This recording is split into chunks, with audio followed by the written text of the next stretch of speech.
Malam selalu datang dengan cara yang sama, sunyi, dingin, dan perlahan menelan suara kehidupan. Namun di sebuah tempat bernama Alas Roba, malam bukan sekadar pergantian waktu.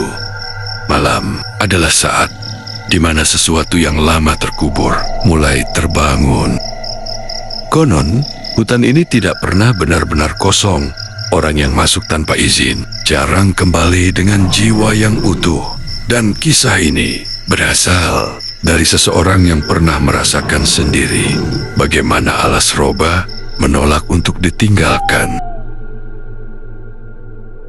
Namanya Raka, seorang pemuda yang terbiasa menantang tempat-tempat sunyi demi membuktikan bahwa semua cerita mistis hanyalah mitos.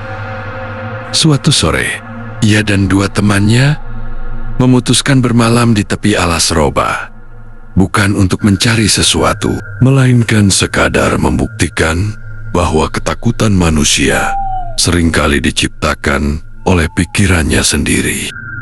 Penduduk desa sebenarnya sudah memperingatkan, jangan masuk hutan setelah maghrib, jangan menyebut nama siapapun di dalam hutan, dan jika mendengar suara memanggil, jangan pernah menjawab.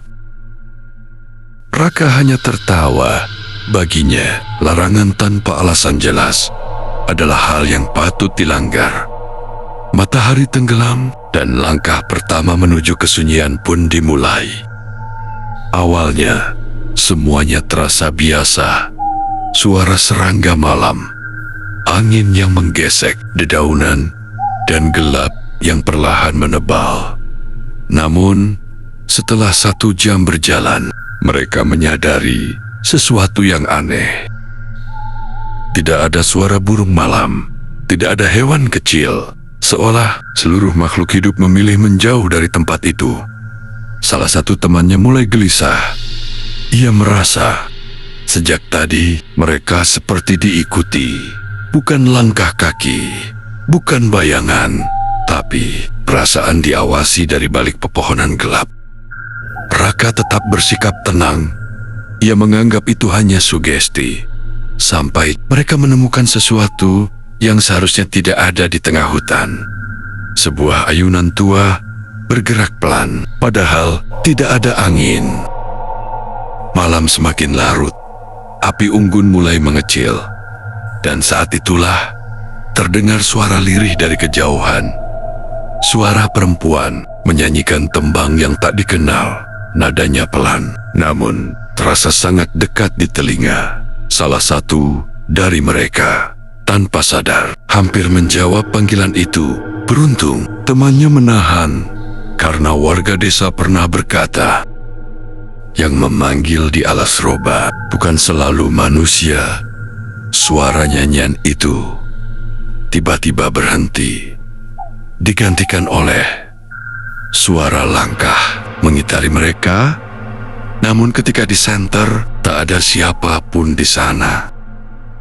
Sekitar tengah malam, kabut turun begitu cepat. Jarak pandang hanya beberapa meter. Dan dalam kekacauan itulah satu dari mereka menghilang, tanpa teriakan, tanpa suara langkah lari, hanya lenyap begitu saja. Raka mulai panik. Ini bukan lagi petualangan biasa. Mereka memanggil nama temannya berulang kali. Namun yang menjawab hanyalah gema suara mereka sendiri dari arah yang berbeda. Seolah hutan itu sedang mempermainkan arah. Antara kabut, Raka melihat sosok berdiri di kejauhan.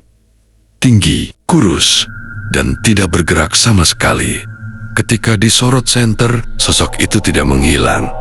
Justru perlahan mendekat.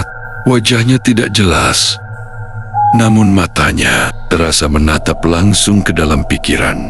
Saat jarak tinggal beberapa langkah, tiba-tiba sosok itu tidak ada, digantikan oleh suara bisikan di belakang telinga. Jangan pulang. Raka dan temannya mencoba keluar. Mereka berjalan lurus tanpa berhenti. Namun setelah hampir 1 jam, mereka kembali ke tempat api unggun semula, yang seharusnya sudah jauh tertinggal. Arah di alas roba tidak mengikuti logika. Semakin panik, semakin jauh jalan keluar. Dan saat kelelahan mulai mengambil alih, mereka mendengar sesuatu yang membuat darah membeku. Suara temannya yang hilang memanggil dari dalam hutan, namun nadanya datar, tanpa emosi, seperti bukan manusia. Kabut menebal. Udara terasa berat untuk bernapas. Di antara pepohonan, muncul banyak bayangan berdiri diam. Bukan 1, bukan 2, tapi puluhan. Semua menghadap ke arah Raka. Semua tidak bergerak. Lalu secara bersamaan, kepala mereka miring. Perlahan, suara nyanyian perempuan kembali terdengar. Lebih dekat, lebih jelas, dan dari balik gelap, sosok tinggi tadi muncul lagi. Kali ini, tepat di depan Raka. Bisikan itu terdengar jelas. Yang masuk, ya, masuk. Tidak selalu boleh keluar. Raka tidak ingat bagaimana ia bisa selamat. Ia ditemukan warga desa. Pagi hari, di pinggir hutan, sendirian.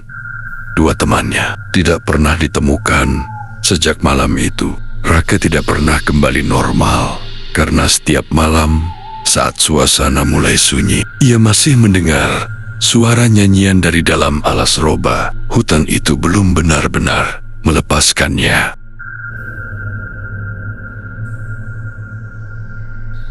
Beberapa tempat di dunia tidak diciptakan untuk didatangi manusia.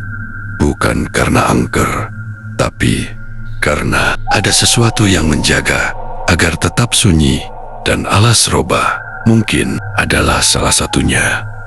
Jika suatu hari kamu melewati hutan yang terlalu sepi dan mendengar seseorang memanggil namamu,